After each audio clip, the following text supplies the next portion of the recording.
Guys, स्वागत है आपका अपने यूट्यूब चैनल स्टडी विद अमन कुल में। तो आज की इस वीडियो में हम क्लास 10th की जो आपका सैम्पल पेपर सॉल्व कर रहे थे उसका आज हम सेकंड पार्ट सॉल्व करेंगे, जिसमें आज हम जो मोस्ट इम्पॉर्टेंट क्वेश्चंस आपके सैम्पल पेपर में आते हैं वो डिस्कस करेंगे। हमने ग्रामर वाला पार्ट एमसीक्यू क्वेश्चंस जो आपके अपठित गद्यांश और पद्यांश से आते हैं और आपके ग्रामर के क्वेश्चंस एमसीक्यू वाले वो सारे डिस्कस कर चुके हैं। तो आपने वो लास्ट वाली वीडियो नहीं देखी है तो आप वो भी देख सकते हैं। तो सबसे पहले हमारा 11 क्वेश्चन आपको दे रखा है। तो फर्स्ट क्वेश्चन है क्या आपको नवाब साहब का व्यवहार सामान्य लगा, क्यों? युक्ति उत्तर दीजिए। तो हम कह सकते हैं हमें नवाब साहब का जो व्यवहार है वो सामान्य नहीं लगा। सर्वप्रथम लेखक के डिब्बे में आने पर जो नवाब साहब हैं उन्होंने जो है वो उपेक्षापूर्ण व्यवहार किया। फिर बाद में लेखक को अभिवादन करके उनसे खीरा खाने का आग्रह करा। फिर जिसका कोई औचित्य नहीं है, लेखक द्वारा आग्रह करने पर उन्होंने अपनी झूठी शान दिखाई। खीरे को धोया, छीला, फाकों में काटा, जीरा नमक लगाया और उसे सूंघ कर ही ट्रेन से बाहर फेंक दिया। ये नवाब साहब का जो व्यवहार था वो आडंबर था, दिखावटी था, जीवन शैली को प्रदर्शित करता है कि अगर किसी ने मुझे मना कर दिया तो मैं मीन नहीं खाऊंगा। वो कुछ इस टाइप उन्होंने करा। नेक्स्ट है महानगरों के फ्लैट कल्चर और लेखिका मन्नू भंडारी के पड़ोस कल्चर में क्या अंतर दिखाई देता है? तो लोग फ्लैट में रहते तो इतना लोगों से मतलब नहीं रखते, ये तो आपको खुद भी पता होगा। और जो लेखिका रहती थी पड़ोस कल्चर, यानी पड़ोस कल्चर में सब एक दूसरे को जानते हैं, एक दूसरे की फैमिली को जानते हैं, एक दूसरे के घर जाते हैं, कुछ भी मांग सकते हैं ईजिली। पर फ्लैट्स वगैरह में ऐसा नहीं होता है, लोग अपने से मतलब रखते हैं। बट आपको ऐसे मैंने जैसे बताया वैसे नहीं लिखना, बना के लिखना है। तो आप आंसर पढ़ेंगे।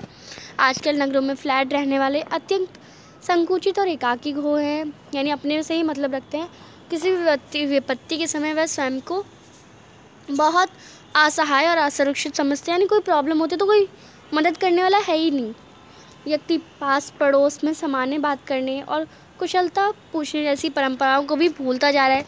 जबकि जो लेखिका हैं वो मन्नू भंडारी, वो पड़ोस कल्चर में पूरा मोहल्ला ही अपना घर जैसा होता है। सभी परिवार में एक दूसरे से संबंध होता है, वातावरण में बच्चों में एक सद्भाव स्नेह होता है, यानी सब एक दूसरे को जानते हैं। और आपको ऐसे ही वर्ड्स यूज़ करके आंसर लिखना होता है। तीसरा प्रश्न है मंगल ध्वनि का क्या अभिप्राय है? बिस्मिल्लाह खान को शहनाई की मंगल ध्वनि का नायक क्यों कहते हैं? स्पष्ट करिए। तो मंगल ध्वनि होता है मांगलिक वातावरण का सृजन करते हुए बजने वाली, यानी मांगलिक क्या होगा? मंगल ध्वनि यानी किसी मंगल कार्य, शुभ कार्य में बजाए जाने वाला कुछ भी जो होता है, बजाए जाने वाला हमारा ध्वनि होती है, आवाज़ होती है। शहनाई जो हम शुभ कार्य में बजाते हैं, जैसे शादियों में ढोल बजते हैं, तो शुभ कार्य में कुछ भी बजने वाली चीज़ को हम मंगल ध्वनि कहते हैं। और ऐसे ही शुभ कार्य में जो बिस्मिल्लाह खान थे वो बजाते थे शहनाई और बहुत अच्छी बजाते थे, इसलिए उन्हें उनका नायक कहते हैं। तो शहनाई शुभ जो है वो मंगल में वातावरण का सृजन करने में वाला एक यंत्र है। कृत्रिमता से दूर सहज जीवन जीने वाले भारत रत्न पुरस्कार प्राप्त शहनाई वादक उस्ताद बिस्मिल्लाह खान ने मांगलिक कार्यों में देश विदेश में हर जगह शहनाई बजाई है। बनारस और बाबा विश्वनाथ के प्रति सच्ची जो है वो आस्था रखी है और वो 80 वर्षों तक निरंतर रियाज यानी प्रैक्टिस करते थे, खुदा से सच्चे सुर की प्रार्थना करते थे। उनकी इन्हीं विशेषताओं से हम उन्हें शहनाई के मंगल ध्वनि का नायक कहते हैं। नेक्स्ट है सच्चे अर्थों में संस्कृत व्यक्ति किसे कहा जाता है? तो हम कह सकते हैं संस्कृति पाठ के अनुसार जो व्यक्ति अपनी बुद्धि और विवेक, यानी जिसमें दिमाग होता है और जो उस दिमाग को यूज़ करना आता है और कि उस दिमाग को यूज़ करते हैं वो कुछ नया, किसी नए तरह के दर्शन अर्थात यानी किसी नई चीज़ की खोज करता है, उसी वास्तविक शब्दों को, उसी व्यक्ति को हम संस्कृत व्यक्ति कहते हैं। जैसे न्यूटन ने गुरुत्वाकर्षण यानी ग्रेविटी की खोज करी का आविष्कार किया, इसलिए लेखक ने उसे एक संस्कृत मानव कहा है। इसी प्रकार अगर आग और सुई धागे का जिसने खोज करी वो संस्कृत व्यक्ति होगा या संस्कृत मानव होगा। अब 12th क्वेश्चन है। अब जो आपके चैप्टर क्षितिज की बुक के पोएम के क्वेश्चन थे वो आप देख ही रहे थे। हम 4 क्वेश्चन होंगे, हमें आपको 3 करने हैं बट मैं आपको चालू कराऊंगी। तो पहला प्रश्न है गोपियों ने श्री कृष्ण के प्रति अपने एकनिष्ठ प्रेम को किन उदाहरण के द्वारा स्पष्ट किया है? तो एक तो हारिल पक्षी के द्वारा करा था और एक गुड़ से चिपकी हुई चींटी क्यों लेकर आया था, ये आपको लिखना है। मैं आपको एक बार पढ़ के बताती हूँ। आपको एग्जाम्पल 1 में याद होनी चाहिए और लाइन कैसे बनानी है वो आपको पता होना चाहिए। तो श्री कृष्ण के प्रति अपने एकनिष्ठ प्रेम को न प्रकट करने के लिए गोपियों ने स्वयं को हारिल पक्षी और श्री कृष्ण से उसकी लकड़ी को जकड़े हुए बताया था। गोपियाँ श्री कृष्ण के प्रति मन वचन कर्म से पूरा समर्पित हो चुकी थी। वह हारिल के समान श्री कृष्ण को दृढ़ता से पकड़े हुए हैं। श्री कृष्ण के बिना उनका कोई अस्तित्व नहीं है। वह गुड़ पर चिपकी हुई चींटियों के समान है। श्री कृष्ण को कभी भी अपने आप से वह दूर करना नहीं चाहती। नेक्स्ट क्वेश्चन है, सहज और शक्ति के साथ विनम्रता हो तो बेहतर है। इस कथन पर राम लक्ष्मण परशुराम संवाद पाठ के आधार पर विचार व्यक्त करिए। यानी शक्ति है, सहज है, पर आपको नरम यानी पीसफुल भी होना चाहिए। यानी हर चीज़ में अगर कोई कुछ भी बोले और लड़ाई करना स्टार्ट, तो ऐसा नहीं होना चाहिए। और विनम्रता भी होनी चाहिए। ये आपको पाठ के आधार पर बताना है। तो ये सारे किस में गुण थे, ये सारे गुण राम में थे। बस सहज और शक्ति तो किसमें, लक्ष्मण में थी, और इनमें विनम्रता नहीं थी। तो ये आपको बताना है। सहज और शक्ति के साथ यदि व्यक्ति में विनम्रता भी तो उसका व्यक्तित्व आदित्य हो जाता है। विनम्रता हमें दूसरों का आदर करना सिखाती है, व्यक्ति को सदाचारी व व्यवहार को मधुर बनाती है। विनम्र व्यक्ति विपरीत परिस्थितियों को आसानी से संभाल लेते हैं। जिस प्रकार जो शिव धनुष भंग होने के पश्चात स्वयंवर सभा में उपस्थित परशुराम के क्रोध को जब लक्ष्मण अपनी व्यंग्यास्त्रों द्वारा बढ़ा देते हैं, यानी लक्ष्मण उन्हें मजाक में बहुत कुछ बोल देते हैं, पर श्री राम क्या करते हैं, विनम्रता से सब कुछ ठीक करते हैं। वो शीतल वचनों द्वारा शांत करते हैं, परिस्थिति को संभाल लेते हैं। नेक्स्ट क्वेश्चन है, आत्मकथा सुनाने के संदर्भ में अभी समय भी नहीं, कभी ऐसा क्यों कहते हैं। तो ये बहुत इंपॉर्टेंट क्वेश्चन है। जो जितने मैंने अभी सैम्पल पेपर बनाया उसमें 2-3 बार मैंने ये देख लिया, और आपके पेपर में भी ये बहुत आता है। तो कवि जो जयशंकर प्रसाद हैं, वो आत्मकथा लिखने से उसकी सुप्त पीड़ाएं जीवन हो उठेंगी। यानी जो अब मतलब उनके साथ पास्ट में कुछ बुरा हुआ है और अब वो सब वो भूल चुके हैं, पर वो आत्मकथा लिखेंगे यानी अपने बारे में लिखेंगे तो उन्हें वो सब याद आएगा ना।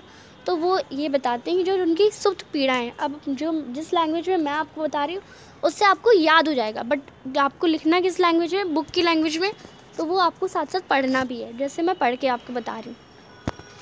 तो सुप्त पीड़ाएं जीवन हो उठेंगी। वह उन कष्टों को याद करने से दुखी नहीं होना चाहते, यानी वो वापस वो सब चीज़ें याद करके फिर परेशान नहीं होना चाहते। कवि का जो जीवन था वो बहुत ज़्यादा उन्होंने संघर्ष करा है, प्रॉब्लम सही है। वह अपने अभावग्रस्त जीवन के दुखों को स्वयं तक सीमित रखना चाहते हैं, इसलिए अभी समय नहीं कहकर वो आत्मकथा लिखने से बचना चाहते हैं। घ है जो क्वेश्चन 4, फसल हाथों की स्पर्श की गरिमा और महिमा किस प्रकार है। तो हाथों की स्पर्श यानी हर चीज़ हम हाथ से ही तो करते हैं, उसमें बीज डालते हैं, फिर पानी डालते हैं, सब हाथों से ही तो होता है। तो ये आपको लिखना है। खेतों में लहलाती फसलें श्रमशील किसानों के अथक परिश्रम और देखभाल का ही परिणाम है। मनुष्य के हाथों में परिश्रम के बिना फसल का उगना और फूलना फलना संभव नहीं है। खेतों में बीज बोने से लेकर उनकी देखभाल, फसल काटने का किसान दिन रात करते हैं। इसलिए जो कवि नागार्जुन ने फसलों को हाथों की स्पर्श की गरिमा और महिमा कहा है। नेक्स्ट 13 क्वेश्चन जो कि आपकी दूसरी वाली बुक से है। पहला प्रश्न है, माता का प्रेम पिता के प्रेम की अपेक्षा अधिक गहन होता है, यानी बहुत थोड़ा गहरा होता है पिता के प्रेम से।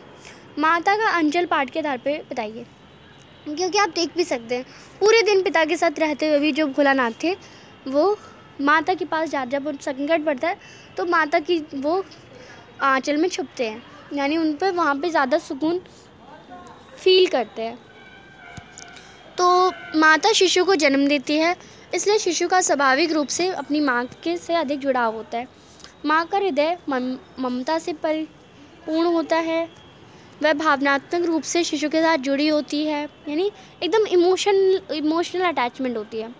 माँ अपने शिशु को नहलाती है, सजाती है, संवारती है, उसे अपने हाथ से खिलाए बिना वह संतुष्ट नहीं होती। और माँ के अंचल से बच्चा स्वयं को सुरक्षित महसूस करता है। वह कोई विपदा अपने आने पर भी माँ स्पर्श शिशु को स्नेह और सुरक्षा प्रदान करता है। यही कारण है कि भोलानाथ को अपने पिता से अपार स्नेह मिलने के बावजूद वह अपनी माँ की गोद में जाकर ही छिपता है। दूसरा प्रश्न है मैं क्यों लिखता हूँ। प्रश्न के उत्तर में लेखक का क्या कारण बताते हैं। तो लेखक के अनुसार जब अपनी व्यक्तिगत अनुभूति की प्रकट करने की उत्कंठता अत्यधिक बलवती हो जाती है, उसकी आंतरिक उसे लिखने के लिए बेचैन कर देती है। यानी जब अपने आप में प्रॉब्लम आती है ना, तो इंसान लिखने के लिए रेडी हो जाता है एकदम। लेखक स्वयं को जानने के लिए भी लिखता है, कई बार आर्थिक व्यवस्था के भविष्य, यानी जब उनके पास पैसे नहीं होते इसलिए भी लिखते हैं, प्रसिद्धि पाने के लिए भी कुछ लिखते हैं। इसी प्रकार प्रसिद्धि पाने के उपरांत संपादक और प्रकाशक भी लेखक से बार बार लिखने का आग्रह करते हैं। नेक्स्ट क्वेश्चन है मेहनत कश बादशाहों का शहर किस शहर को कहा गया है। And it is also very important question जो कि आपका आता है। तो गंतोक को ही मेहनत कश बादशाहों का शहर कहा गया। और क्यों कहा गया। मेहनत कश का अर्थ होता था कठिन परिश्रम करने वाला, और गंतोक एक बहुत दुर्गम पहाड़ी क्षेत्र है, यानी मतलब बहुत बुरी जगह है। आप रहना सोच नहीं सकते वहाँ पे, बट वहाँ पे लोग रहते हैं। यहाँ की स्त्रियाँ अपने शिशुओं को पीठ पर जो है लाद कर चाय बागानों में काम करने जाती हैं, रास्तों का निर्माण करती हैं, जैसे दुष्ट कार्य करती हैं जिनसे उन्हें पैसे मिलते हैं। इस प्रकार वहाँ के बच्चे दुर्गम पहाड़ी रास्तों से स्कूल जाते हैं, लौटने के बाद मवेशी चराने, पानी भरने बहुत ज़्यादा मेहनत करते हैं। ये सारे एग्जाम्पल भी आपको लिखने होंगे। और संस्कृति से प्रेम करने वाले गंतोक निवासी इतनी विषम परिस्थितियों से अपने शहर को खूबसूरत बनाने के लिए कोशिश करते हैं। तो ये इसलिए हमें गंतोक को मेहनतकश बादशाहों का शहर कहा जाता है। नेक्स्ट क्वेश्चन नंबर 14 है। 3 पैसेज दे रखे हैं, आपको अनुच्छेद लिखने हैं। 3 टॉपिक दे रखे हैं, तीनों को अनुच्छेद लिखना है। तीनों में से किसी एक में आपको पेपर में करना होता है, बट एज आपको टू टॉपिक अगर आपको दे दिया रैंडमली, बट उसके बारे में आपको पता ही नहीं है, तो हर चीज़ आपको बस सुन लेनी है, जिससे आपको जो माइंड में वर्ड्स आ जाए। इसलिए मैं यहाँ पे आपको पढ़ के दिखाऊंगी। सबसे पहले स्वतंत्रता का अमृत महोत्सव इम्पॉर्टेंट टॉपिक है, अभी यहाँ पे 1-2 साल ही ज़रूर चलेगा, तो इस टॉपिक पे आ सकता है। स्वतंत्रता का महोत्सव या आज़ादी का अमृत महोत्सव दोनों ही कह सकते हैं हम। 15 अगस्त 2022 को मतलब भारत को आज़ादी मिल 2022 को भारत को आज़ाद हुए 75 वर्ष पूरे हो चुके थे, इसलिए आज़ादी का अमृत महोत्सव मनाया जाता है। और हम लिख सकते हैं 12 मार्च 2021 को महात्मा गांधी जी के नमक सत्याग्रह दांडी मार्च को 91 वर्ष पूरे होने पर जो हमारे प्रधानमंत्री श्री नरेंद्र मोदी जी ने गुजरात के साबरमती आश्रम से आज़ादी के अमृत महोत्सव का शुभारंभ किया था, जिसका 75 जो सप्ताह 15 अगस्त 2023 को समाप्त होगा। इस महोत्सव का उद्देश्य नागरिकों के मन में देशभक्ति, राष्ट्रीय ध्वज के प्रति सम्मान फैलाना, महोत्सव के देश में विभिन्न राज्यों में स्वतंत्रता सेनानियों से संबंधित प्रदर्शनियाँ, साइकिल जंक्शन, यानी बहुत सारे कंपटीशन करवाना।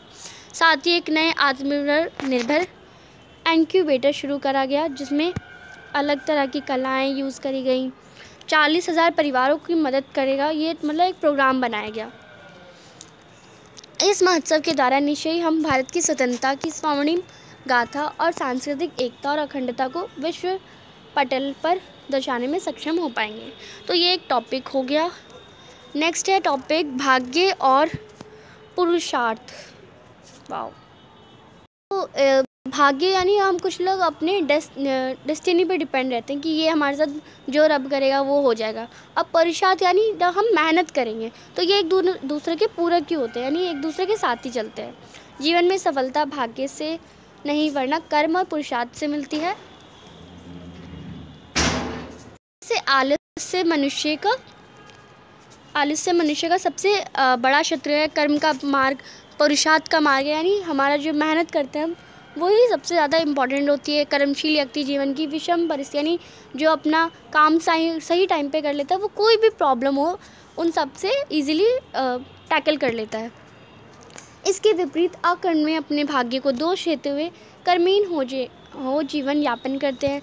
आलसी व्यक्ति मार्ग में आने वाली बाधाओं से घबरा जाता है और निराश, उदास और पराक्षित रह जाता है, यानी परेशान रहता है हमेशा। जबकि जो मेहनत करने वाले व्यक्ति होते हैं वो परिश्रम से अपना भाग्य बदल लेते हैं। इतिहास साक्षी है, हम देख सकते हैं कि पुरुषार्थ व्यक्ति यानी जब मेहनत करते हैं व्यक्ति परिश्रम के बल से अपने असाध्य को साध्य कर देते हैं, यानी अपनी प्रॉब्लम्स को सॉल्यूशन ढूंढ लेते हैं। महात्मा गांधी और अहिंसा के बल पर भारतवर्ष को अंग्रेजी दास्ता से मुक्त कराया। अब्राहम लिंकन ने मेहनत करके अमेरिका के राष्ट्र को करा। ऐसे बहुत सारे एग्जाम्पल है, आप देख सकते हैं। थर्ड वाला है पर्वतीय स्थल की यात्रा। ये टॉपिक बहुत सारे लोगों को समझ नहीं आएगा, बट आप अगर कभी पहाड़ी इलाकों में गए तो कौन कौन सी प्रॉब्लम आपको आती है, क्या अच्छा लगता है, कैसा व्यू होता है, वो आपको इसमें एक्सप्लेन करना होगा। जैसे भूमिका, प्राकृतिक सौंदर्य, यात्रा में कैसा हुआ और सांस्कृतिक महत्व। तो हम कुछ भी इस टाइप लिख सकते हैं। जैसे हम थोड़ा पढ़ लेते हैं। हमारे देश के खूबसूरत पर्वतीय स्थल प्राकृतिक सौंदर्य के कारण है। अनेक देशी विदेश पर्यटक यानी टूरिस्ट के आकर्षण का केंद्र रहे हैं। वर्ष ग्रीष्म काल में अपने मित्र के आमंत्रण पर मैंने अपने माता पिता से अनुमति लेकर हिमाचल प्रदेश की राजधानी शिमला निश्चय किया। मैं ट्रेन द्वारा प्राकृतिक सौंदर्य सहित घुमावदार रास्ते और सुरंगों से गुजरते हुए शिमला पहुंचा। मतलब अपनी यात्रा के बारे में लिखना है, वही आप देख सकते हैं, ये पढ़ सकते हैं। और यहाँ पे नेक्स्ट हमारा क्वेश्चन पत्र का, एक आपका औपचारिक पत्र होगा, एक आपका अनौपचारिक पत्र होगा। तो पहला पत्र है हमारा, आपका नाम दिशा या दक्ष है, आपकी आयु मतदान करने वाले योग्य हो गए, यानी आप 18 साल के हो गए। अपने मतदान पहचान पत्र बनवाने के लिए ऐप के द्वारा आवेदन कराए, यानी आपने एक ऑनलाइन ज़रिए से ऐप से बनवाया, किंतु काफ़ी समय बाद भी आपका मतदान पहचान पत्र आपको नहीं मिला। बहुत टाइम हो गया बट आपको सर्टिफिकेट नहीं मिला। पहचान पत्र के वितरण में देरी की शिकायत करते हुए आपको क्षेत्र के KBLO ब्लॉक लेवल ऑफिसर है उसे पत्र लिखना है, यानी कि आपका कैसा हो गया, औपचारिक पत्र हो गया। फॉर्मेट वही रहेगा, सेवा में एड्रेस, फिर डेट, फिर विषय, फिर महोदय। थोड़ा सा हम पढ़ लेते हैं। निवेदन है कि मैं कुमार दिशा या कुमारी दिशा इस क्षेत्र की निवासी हूँ। मैंने मतदान करने के लिए, मतलब जो भी आपकी प्रॉब्लम है वो आप बताएंगे। पहचान बनवाया था बट वो अभी तक मुझे 6 महीने हो गए बट मुझे अभी तक मिला नहीं, ये इतना लिखा आपने। आपको फिर रिक्वेस्ट करनी है कि स्थानीय जो निकाय चुनाव टिकट ही है, अतः आपसे विनम्र निवेदन है कि कृपया इस संदर्भ में आवश्यक कार्रवाई करें, और यहाँ पे आप उनका एड्रेस लिख देंगे, बस ये आपका हो जाएगा। दूसरा वाला आपका पत्र था जो कि अनौपचारिक पत्र था। आपका नाम दिशा या दक्ष है, आपके आसपास अनेक अशिक्षित प्रौढ़ों को देखते हैं, यानी जो बड़े लोग होते हैं जो पढ़ नहीं पाते हैं वो देखते हैं। उन्हें साक्षर बनाने के लिए आपको अपने मित्र मानव को पत्र लिखना है। तो अनौपचारिक पत्र है, मानव को लिखना है पहले उसका एड्रेस, प्रिय मित्र मानव, और उसके बारे में आपको प्रॉब्लम के बारे में लिखना है, डिटेल्स लिखनी है, देन आपको सजेशन लिखने एंड देन कंक्लूजन से एंड करना है। तो जैसे हम लिख सकते हैं, आशा है तुम सब परिवार, पहले हम पूछते हैं कैसे हो, ये नहीं कि पहले ही प्रॉब्लम स्टार्ट कर दो। मित्र, जैसा कि तुम जानते हो मेरे निवास स्थान में निकटी श्रमिकों की कुछ कुंडली बस्तियां रहती हैं जिनमें अधिकतर श्रमिक निरक्षर हैं, यानी पढ़े लिखे नहीं हैं। इस बार मैंने अपने गर्मियों की छुट्टियों में कुछ साथियों के सहयोग से अपनी कॉलोनी में सामुदायिक केंद्र बनाने की सोची है, जो इन लोगों को कक्षाओं की व्यवस्था देगी, पढ़ाएगी, थोड़ा बहुत कार्यस्थल से लौटाने के बाद शिक्षा ग्रहण करने आते हैं उन्हें ये अक्षर ज्ञान देने, हस्ताक्षर करना सिखाया जाता है, यानी हम उन्हें साइन करना सिखाएंगे। बहुत सारी चीज़ें हम सिखा सकते हैं। मैं तुम्हें जानकर आश्चर्य होगी कि श्रमिक बहुत उत्साहित हैं, वो मतलब वो भी करना चाहते हैं। ये आपको लिखना है। एंड लास्ट में तुम्हारा मित्र वगैरह वगैरह, और आप बाकी पूरा पढ़ भी सकते हैं। नेक्स्ट क्वेश्चन है, यहाँ पे आप नाम सुनीता या सुरेश है, इस जगह के आप रहते हैं।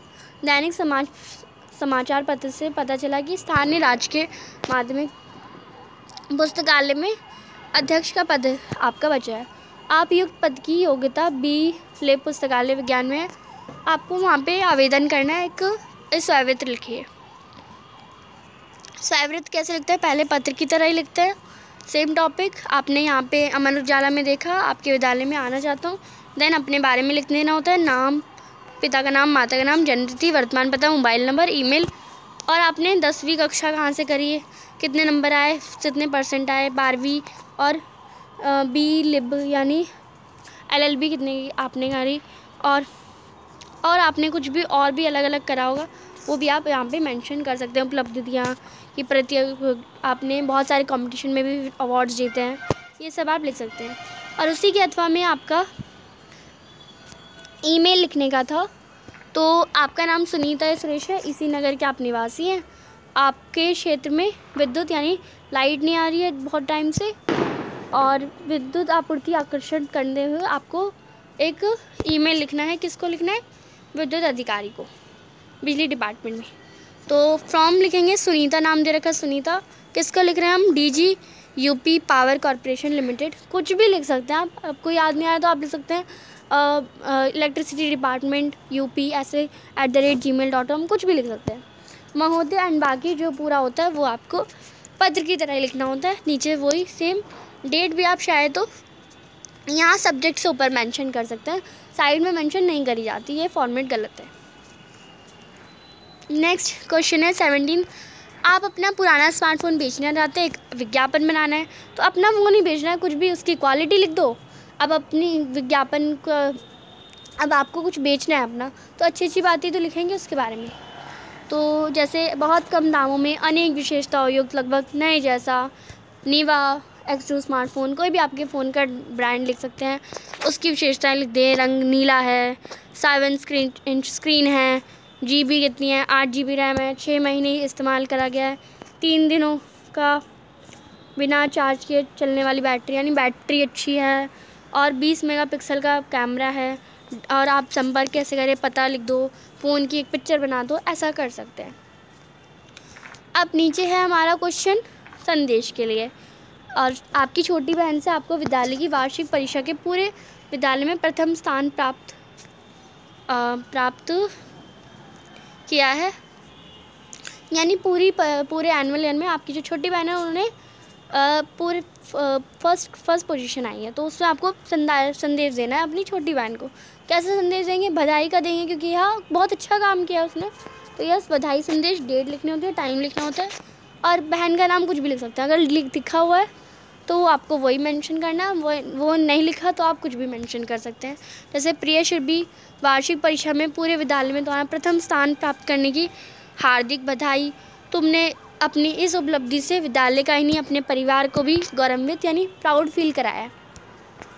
मुझे विश्वास था कि तुम अवश्य चरम सफलता प्राप्त करोगी।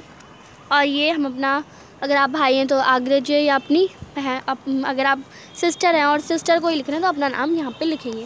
और ऐसा बॉक्स के अंदर ज़रूर बनाना है, जैसे विज्ञापन भी आपने बॉक्स के अंदर बनाया वैसे। तो ये आपका पूरा सैम्पल पेपर यहाँ पे सॉल्व होता है।